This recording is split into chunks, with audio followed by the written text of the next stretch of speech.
കൽപ്പിച്ചു. വെളിച്ചമുണ്ടാകട്ടെ എന്ന് ദൈവം കൽപ്പിച്ചു. അപ്പൊ സൂര്യന് മുമ്പേ വെളിച്ചമുണ്ടായിരുന്നു. അത് ദൈവ തേജസ്സായിരുന്നു. സ്തോത്രം.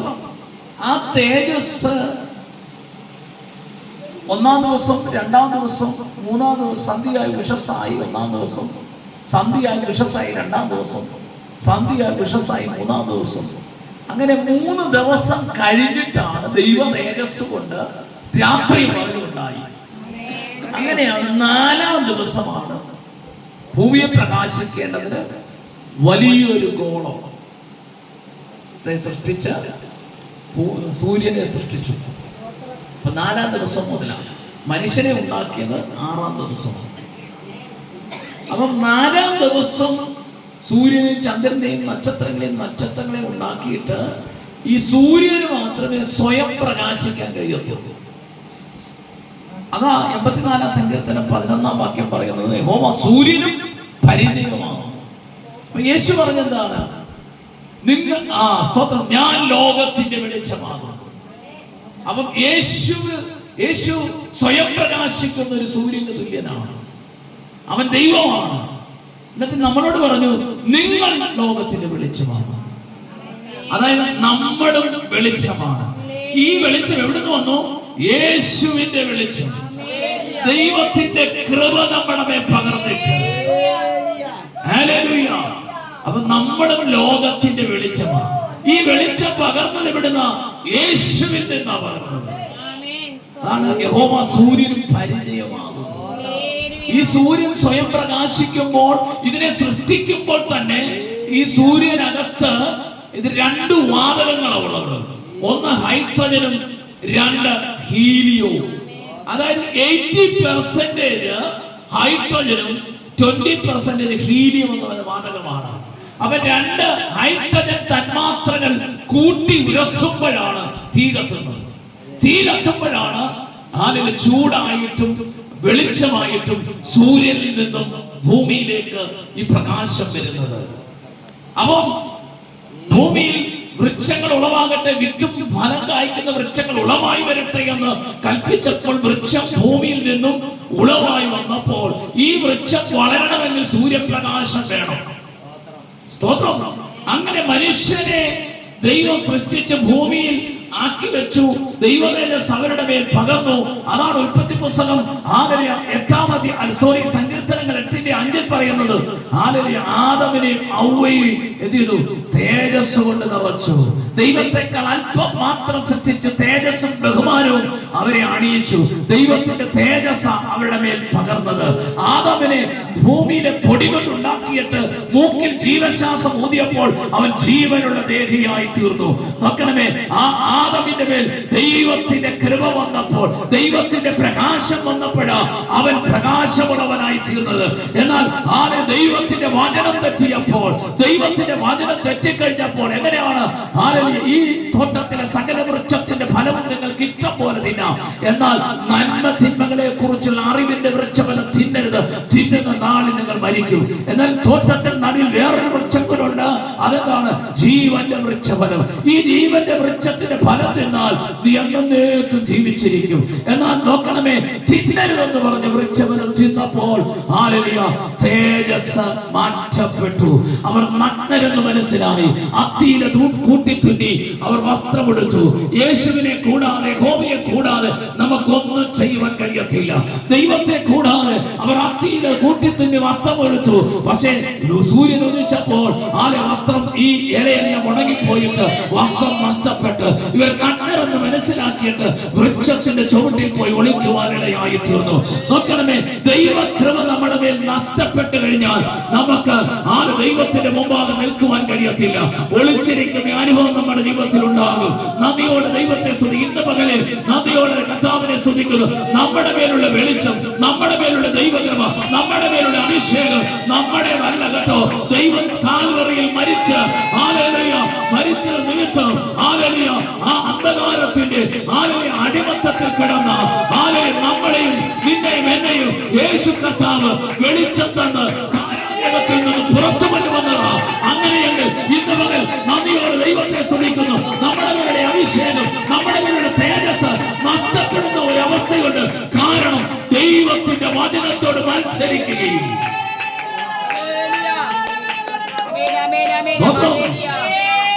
107 സങ്കീർത്തനം 10-ാം അധ്യായത്തിൽ ഒരു വാക്യം, 10-ാം വാക്യത്തിൽ ഒരു വാക്യമുണ്ട്. ദൈവത്തിന്റെ വചനത്തോട് മത്സരിക്കുകയും അത്യുന്നതന്റെ ആലോചന നിരസിക്കുകയും ചെയ്തിട്ട് ഇരുളിലും അന്ധതമസ്സിലും ഇരുന്നിട്ടും അരിഷ്ടതയാലും ഇരുമ്പ് ചങ്ങലകളാലും ബന്ധിക്കപ്പെട്ടു പോയി. നക്ഷത്രങ്ങൾ പോലെ ശോഭിക്കുന്നവരാണെങ്കിലും ദൈവവചനം തെറ്റിച്ചാൽ നമ്മൾ ബന്ധിക്കപ്പെടുവാനിടയായി തീരും. അതാണ് ഒരാഴ്ച സമാരാധനയ്ക്ക് വരാതിരുന്നാൽ പിറ്റേ ആഴ്ച വരാൻ നമുക്ക് തോന്നത്തില്ല, എന്തോ സംഭവിച്ചതുപോലെ തോന്നും. ഹല്ലേലൂയ. കാരണം ശത്രു നമ്മളെ ഹല്ലേലൂയ പിടിച്ച് ബന്ധിക്കുവാനിടയാകും. ഇന്ന് പകൽ എന്നാൽ നിലവിളിച്ച് പ്രാർത്ഥിച്ച് ദൈവസന്നിധിയിൽ പ്രാർത്ഥിക്കുമ്പോൾ ആ അവസ്ഥയ്ക്ക് മാറ്റമുണ്ടാകുവാനിടയായി തീരും. നോക്കണമേ, സൂര്യൻ ഹല്ലേലൂയ, ആ യഹോവ സൂര്യനും പരിചയമാണ്. സ്വയം പ്രകാശിക്കുവാൻ കഴിവുള്ള സൂര്യൻ മാത്രമാണ്. ഹല്ലേലൂയ. 2 ഹൈഡ്രജൻ തന്മാത്രകൾ ഹല്ലേലൂയ കൂട്ടിയുരസുമ്പോൾ വെളിച്ചവും ചൂടുമായി ഹല്ലേലൂയ ഭൂമിയിലേക്ക് പതിക്കുവാനിടയായി തീരും. ഈ പ്രകാശത്തെ ചന്ദ്രനെയും ആഗിരണം ചെയ്യും. ചന്ദ്രൻ ആഗിരണം ചെയ്തിട്ട് ചന്ദ്രന് ശോഭയില്ലെന്നാണ്, ചന്ദ്രന് പ്രകാശമില്ലെന്നാണ് യോബിന്റെ പുസ്തകത്തിൽ. ചന്ദ്രന് ശോഭയില്ലല്ലോ എന്ന് എഴുതിയിട്ടുണ്ട്. സ്തോത്രം. പണ്ട് ആൾക്കാരൊക്കെ ചന്ദ്രൻ ദൈവമാണെന്ന് പറഞ്ഞിരിക്കുകയായിരുന്നു. സ്തോത്രം. സൂര്യദേവൻ എന്നാ പറയുന്നത്, സൂര്യൻ ദൈവമാണ്. നന്ദിയോടെ ദൈവത്തെ സ്തുതിക്കുന്നു. നോക്കണമേ, സൂര്യന്റെ പ്രകാശം ചന്ദ്രൻ പകലും ആഗിരണം ചെയ്ത് പിടിച്ചിട്ട് രാത്രിയിൽ അത് പ്രതിഫലിപ്പിക്കും. സ്തോത്രം. എന്നതുപോലെ യേശുവിന്റെ യഹോവയുടെ തേജസ് നമ്മുടെ മേൽ വന്നിട്ട് അതുകൊണ്ടാണ് പിന്നെ സൂര്യൻ പ്രകാശിക്കുന്നത് പോലെ. ഇപ്പൊ നമ്മൾ ഒരു വ്യക്തിക്ക് വേണ്ടി പ്രാർത്ഥിക്കുമ്പോൾ സൗഖ്യം വരുന്നതിന്റെ കാര്യം ദൈവത്തിന്റെ കൃപ നമ്മുടെ മേലുള്ളത് കൊണ്ടാണ്. ഹല്ലേലൂയ. സ്തോത്രം ചെയ്യുന്നു. രോഗികൾ സൗഖ്യമാക്കുകയും ആകുകയും ബന്ധനങ്ങൾ അഴിയുകയും പൈശാചിക മേഖലകൾ അഴിയുകയും ഒക്കെ ചെയ്യുന്നത് കാരണം എന്താണെന്ന് ചോദിച്ചാൽ നമ്മുടെ കൃപയല്ല, നമ്മുടെ കഴിവല്ല. അത് ദൈവത്തിന്റെ കൃപയാ, ദൈവത്തിന്റെ തേജസ്സ. അങ്ങനെയെങ്കിൽ ആ തേജസ് നമ്മൾ മുറുകെ പിടിക്കേണ്ടത് ആവശ്യമാണ്. പിശാച് ആഗ്രഹിക്കുന്നത് എന്താണെന്ന് അറിയാമോ? ഈ ദൈവകൃപ നമ്മൾ നഷ്ടമാകണം. ഈ ദൈവകൃപ നഷ്ടമായി കഴിയുമ്പോൾ ഞാൻ പറഞ്ഞ പോലെ ശിംശോന്റെ വലിയ ദൈവശക്തി ഉണ്ടായി. സ്വതന്ത്രം. ശിംശോൻ എന്ത് ചെയ്തു? നന്ദിയോടെ ദൈവത്തെ സ്തുതിക്കുന്നു. ശിംശോന്റെ ദൈവം പറഞ്ഞതിന് വിരുദ്ധമായി പ്രവർത്തിച്ചു കഴിഞ്ഞപ്പോൾ ശിംശോന്റെ ശക്തി ചോർന്നുപോയി. അവന്റെ തലയിൽ ക്ഷൗരക്കത്തി വെച്ചിട്ടില്ല. അവൻ നാസർവിധക്കാരനാണ്. മുടി മുറിച്ചത് കൊണ്ടല്ല, അവന്റെ നാസർവിധം കൊണ്ടല്ലോ തെറ്റിപ്പോയത് കൊണ്ട് ശത്രു ഫിലിസ്ത്യൻ അവനെ ബന്ധിച്ച് അവന്റെ കണ്ണുകൾ പൊട്ടിച്ച് ബന്ധിച്ചു കഴിഞ്ഞപ്പോഴത്തേക്കിന് അവന്റെ സ്തോത്രം, അവന്റെ മേലുള്ള അഭിഷേകം ശക്തി നഷ്ടപ്പെട്ട് ചോർന്നുപോയി. പിന്നീട് വചനം വായിക്കുന്നില്ല, അവന്റെ മുടി വീണ്ടും കിളുത്തു വന്നപ്പോഴാണ് അവൻ എന്ത് ചെയ്തു? ദാഗോന്റെ ക്ഷേത്രത്തിൽ അവനെ ബന്ധിച്ചിരുന്നു. ആ ക്ഷേത്രത്തിന്റെ തൂണുകളെ പിടിച്ച് താഴോട്ട് ഇരുന്നിട്ട് പറഞ്ഞു, കർത്താവ് ഒരു പ്രാവശ്യം കൂടെ എന്റെ മേലിൽ ഈ ശക്തി ഒന്ന് അയക്കണമേ എന്ന് പറഞ്ഞു. 3000 പേരെ അവിടെ കൊന്നുകളയുവാനിടയായി തീർന്നു. ഇന്ന് പകലിൽ നന്ദിയോടെ ദൈവത്തെ സ്തുതിക്കും. നമ്മുടെ അഭിഷേകത്തെ, നമ്മുടെ ദൈവകൃപയെ നഷ്ടപ്പെടുത്തി കളയുവാൻ പിശാച് പദ്ധതി ഒരുക്കുമ്പോൾ ഇന്ന് പകലിൽ നന്ദിയോടെ ദൈവത്തെ സ്തുതിക്കുന്നു. നന്ദിയോടെ ദൈവത്തെ സ്തുതിക്കുകയോ. നോക്കണമേ, സൗരയുഗത്തിനകത്ത് മധ്യത്തിൽ നിൽക്കുന്ന ഗോളമാണ് സൂര്യൻ, അല്ലെ? സൂര്യൻ ഇങ്ങനെ നിൽക്കുമ്പോൾ നോക്കണമേ, സൂര്യനെ ഈ ഭൂമി എല്ലാ ഗോളങ്ങളും ചുറ്റിക്കൊണ്ടിരിക്കുകയാണ്. ഒരു പ്രാവശ്യം സൂര്യനെ ചുറ്റിക്കഴിയുമ്പോൾ 1 വർഷമാകും. 365 ദിവസം വേണം ഭൂമിക്ക് സൂര്യനെ ചുറ്റുവാൻ. ഒരു ദിവസം ഇങ്ങനെ ചുറ്റുമ്പോൾ സൂര്യപ്രകാശം ഇങ്ങനെ അടിക്കുമ്പോൾ ഉണ്ടല്ലോ, ഒരു ഭൂമിയുടെ ഒരു ഭാഗത്താ വെളിച്ചം, മറുഭാഗത്ത് ഇരുട്ടാ. അത് രാത്രിയും പകലും. ഇപ്പം പകലാ, സൂര്യന്റെ പ്രകാശം നമ്മുടെ ഭൂമിയുടെ മേൽ അടിച്ചോണ്ടിരിക്കുമ്പോൾ പകലാണ്. മറ സൈഡ് രാത്രി, അതായത് അമേരിക്ക സൈഡുകളിൽ രാത്രിയായിപ്പോ. സ്തോത്രം. അപ്പം ദൈവ തേജസ് നമ്മുടെ മേൽ അടിക്കണമെങ്കിൽ നമ്മൾ സൂര്യന് ചുറ്റും ഈ ഭൂമി കറങ്ങുന്നതോടൊപ്പം ഇത് സ്വയമായിട്ട് ചെയ്യുന്നു. അതായത് ഇവിടെ വലിയ ദൈവ സാന്നിധ്യവും പ്രസംഗവും ആരാധനയും നടക്കുക. നമ്മൾ കറങ്ങാതെ ഒരിടത്ത് പാറ പോലെ ഇരിക്കുകയാണെങ്കിൽ ഒരു സൈഡിൽ മാത്രമേ പ്രകാശം കിട്ടത്തുള്ളൂ. നന്ദിയോടെ ദൈവത്തെ സ്തുതിക്കുന്നു. ഹല്ലേലൂയ. നമ്മളും സ്വയം കറങ്ങണം. ഹല്ലേലൂയ. ഭൂമിയെ കറങ്ങുന്നതോടുകൂടെ, ഭൂമിക്ക് ചുറ്റും വലം വെക്കുന്നതോടുകൂടെ ഈ ഭൂമി സ്വയം കറങ്ങുകയാണ്. നന്ദിയോടെ ദൈവത്തെ സ്തുതിക്കുന്നു. ബൈബിള് പറയുന്നു സൂര്യൻ ഒരു കൂടാരം അടിച്ചിരിക്കുന്നു. 19-ാം സങ്കീർത്തനത്തിലെ 6-ാം വാക്യം വായിക്കുമ്പോൾ അവിടെ ആ വാക്യം വായിക്കുന്നത് സൂര്യൻ ഒരു കൂടാരം അടിച്ചിരിക്കുന്നു. ഭൂമിയിൽ എല്ലായിടവും അതിന്റെ അളവ് നൂലും ഭൂതലത്തിന്റെ അറ്റത്തോളം അതിന്റെ വചനവും ചെല്ലുന്നു. അവിടെ അവന് സൂര്യൻ ഒരു കൂടാരം അടിച്ചിരിക്കുന്നു. അത് മണവറയിൽ നിന്നും പുറപ്പെടുന്ന മണവാളന് തുല്യം. വീരനെ പോലെ തന്റെ ഓട്ടം ഓടുവാൻ സന്തോഷിക്കുന്നു. കണ്ടോ? അപ്പൊ സൂര്യനൊരു ട്രാക്കുണ്ട്. ഈ ഓട്ടക്കാരെ നിർത്തുമ്പോ 100 മീറ്റർ ഓട്ടക്കാരെ നിർത്തുമ്പോ ഓരോരുത്തർക്കും ഒരു ട്രാക്കുണ്ട് അല്ലേ? 2 ലൈൻ ഇട്ടിട്ട് അതിനകത്തൂടെ ഓടണം. അപ്പുറത്തവന്റെ ട്രാക്കിൽ കയറിയ ഫൗളാണ്, ഓട്ടത്തിൽ നിന്ന് പുറത്താക്കും. നന്ദിയോടെ ദൈവത്തെ സ്തുതിക്കുന്നു. ഈ സൗരയൂഥത്തിന് ഓരോ സൂര്യനൊരു ട്രാക്കുണ്ട്, ഭൂമിക്കൊരു ട്രാക്കുണ്ട്, വ്യാഴത്തിനൊരു ട്രാക്കുണ്ട്, ശുക്രനൊരു ട്രാക്കുണ്ട്, ബുധനൊരു ട്രാക്കുണ്ട്. എല്ലാത്തിനും അതിൻ്റെതായ ട്രാക്കുണ്ട്. ദൈവമക്കൾക്ക് ഒരു ട്രാക്കുണ്ട് കേട്ടോ. ഹല്ലേലൂയ. നീ ഇടത്തോട്ടും വലത്തോട്ടും മാറരുത്. ഹല്ലേലൂയ. സ്തോത്രം. നിന്റെ ഓട്ടം ഹല്ലേലൂയ മുന്നോട്ടായിരിക്കണം. ട്രാക്കിൽ കാല് ചവിട്ടരുത്.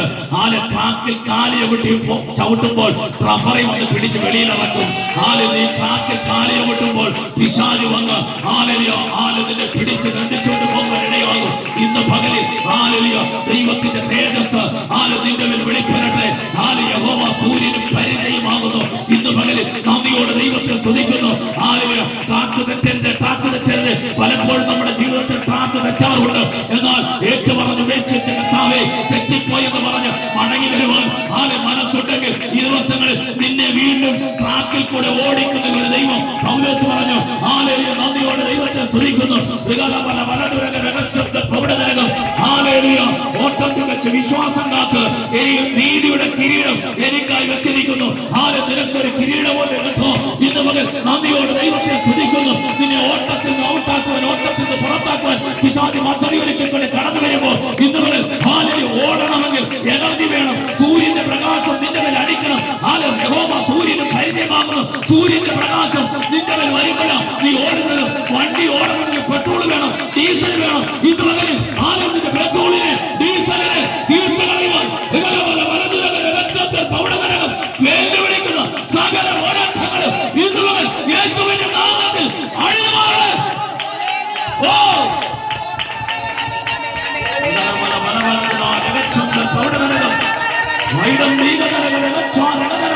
വെല്ലുവിളിക്കുന്ന സകല വെല്ലുവിളികളും ഇന്ന് മുതൽ യേശുവിന്റെ നാമത്തിൽ അഴിയണം. നിന്നെ വലിയ ഔട്ടാക്കുവാൻ ശത്രു പദ്ധതി ഒരുക്കുമ്പോ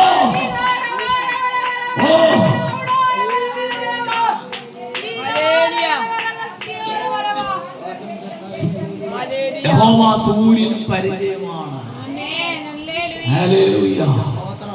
സൂര്യന്റെ പ്രകാശം കിട്ടണമെങ്കിൽ ഭൂമിക്ക് കൊടുത്ത ട്രാക്കിൽ കൂടെ വേണമെന്നാണ്. ട്രാക്ക് തെറ്റിയാൽ സൂര്യപ്രകാശം കിട്ടത്തില്ല. സ്തോത്രം. ഒരു സൈഡിൽ പ്രകാശം അടിക്കുമ്പോൾ മറു സൈഡിൽ ഇരുട്ടാണ്. നമ്മളെ ശല്യപ്പെടുന്ന സാധനങ്ങൾ ഇരുട്ടത്ത് പോയിരിക്കും.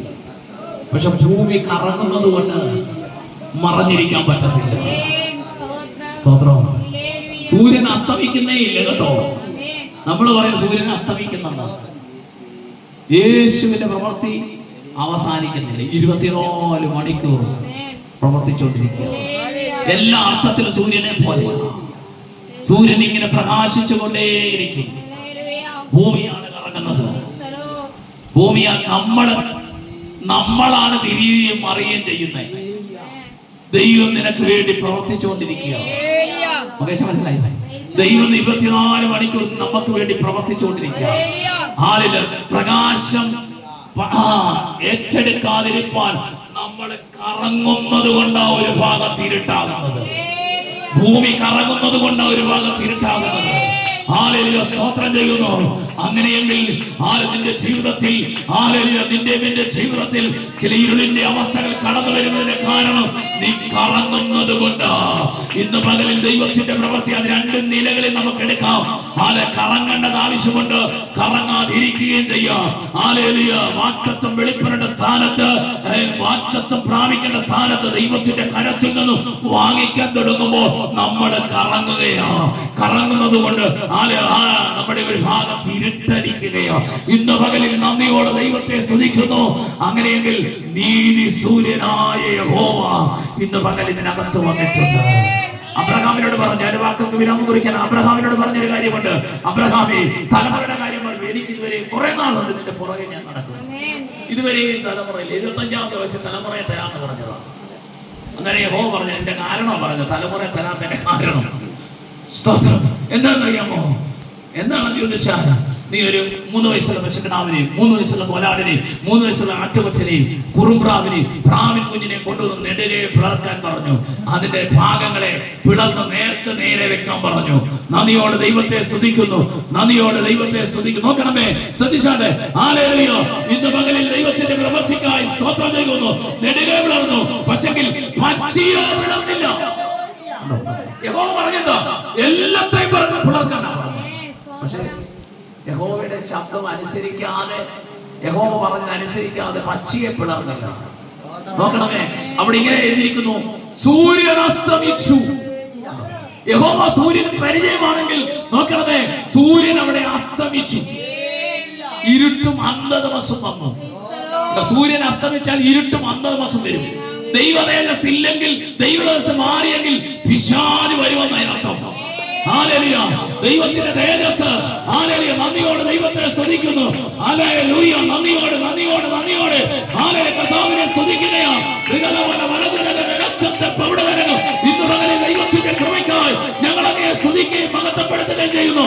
ഹല്ലേലൂയ, രാജാവി രാജാവും കർത്താവി കർത്താവുമായ ദൈവത്തെ സ്തുതിക്കുകയാ. ഇന്ന് പകലിൽ കർത്താവിന്റെ പ്രവൃത്തിക്കായി സ്തോത്രം ചെയ്യുകയാ. നോക്കണമേ, hallelujah,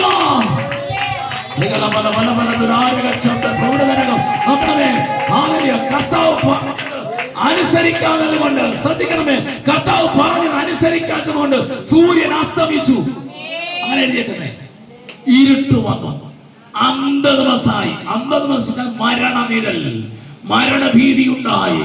shadow of the death എന്ന് പറയുന്നത് മരണം. അതുവരെ മരണപേടിയില്ലായിരുന്നു, ഭീതിയില്ലായിരുന്നു. ഇപ്പോൾ അബ്രഹാമിന് സൂര്യൻ അസ്തമിച്ചപ്പോൾ മരണഭീതി ഉണ്ടായി. ഹല്ലേലൂയ, നന്ദിയോടെ ദൈവത്തെ സ്തുതിക്കുന്നു. അങ്ങനെയെങ്കിൽ സൂര്യൻ അസ്തമിക്കരുതേ. നന്ദിയോടെ ദൈവത്തെ സ്തുതിക്കുന്നു. പറഞ്ഞതിന്റെ താല്പര്യം, സൂര്യൻ അസ്തമിക്കത്തില്ല, സൂര്യൻ ഇങ്ങനെ ഉദിച്ചുകൊണ്ടിരിക്കുക. നമ്മളിലേക്കുള്ള പ്രകാശം നിന്നുപോയി, മാറിപ്പോയെന്നർത്ഥം. അബ്രഹാം ഇരുന്നിടത്ത് സൂര്യപ്രകാശം ഇല്ലാതെ വന്നാൽ പിന്നെ നമ്മുടെ കാര്യം പറയണോ? ദൈവത്തിന് അതിനെ മുഖപക്ഷമില്ലാത്തവനാണ്. അബ്രഹാമിനെ പോലെ തന്നെ നമ്മളെ കാണും. സൂര്യൻ അസ്തമിച്ചു, ദൈവതേജസ് ഇല്ലാതെ വന്നപ്പോ ഇരുള് വന്നു. അന്നേരം റാഞ്ചൽ പക്ഷി ഇറങ്ങി. റാഞ്ചൽ പക്ഷി ഇറങ്ങി, ഉടലിൽ മേലിറങ്ങി. നീ പക്ഷിയെ പിളർന്നിരുന്നെങ്കിൽ റാഞ്ചൽ പക്ഷി ഇറങ്ങുമായിരുന്നു. പിളർക്കാഞ്ഞതുകൊണ്ട് ഉടലിന്മേൽ ഇറങ്ങിയെന്നാണ്. മറ്റെല്ലാതിന്റെയും പശുവിന്റെയും കോലാടിന്റെയും ആട്ടുകൊറ്റന്റെയും എല്ലാം പിളർന്നു, ഉടല് മാറ്റിക്കളഞ്ഞു. ഈ പക്ഷിയെ പിളർക്കാഞ്ഞതുകൊണ്ട് അതിന്റെ അവകാശി ഉടലിന്മേൽ ഇറങ്ങിയെന്ന് കണ്ടോ? അങ്ങനെയെങ്കിൽ നമ്മുടെ മേൽ പിശാചിന്റെ അവകാശമുണ്ടെങ്കിൽ റാഞ്ചൽ പക്ഷി ഇറങ്ങി വരും. എന്നിട്ടും എന്നിട്ടും അതിനെ ആട്ടി ഓടിക്കുവാൻ ഒരു ദൈവകൃപ അബ്രഹാമിന് കൊടുത്തെങ്കിൽ നമ്മളെയും തകർത്ത് കളയുവാൻ വേണ്ടി റാഞ്ചൽ പക്ഷി ഇറങ്ങേണ്ടതായിരുന്നു. പക്ഷെങ്കിൽ അതിനെ ആട്ടി ഓടിക്കുവാൻ ഒരു ദൈവകൃപ ദൈവം നമുക്ക് തന്നതുകൊണ്ട് ഇന്ന് പകരം നമ്മൾ ഇവിടെ ഇരിക്കുന്നത്. പറയാൻ കഴിയോ?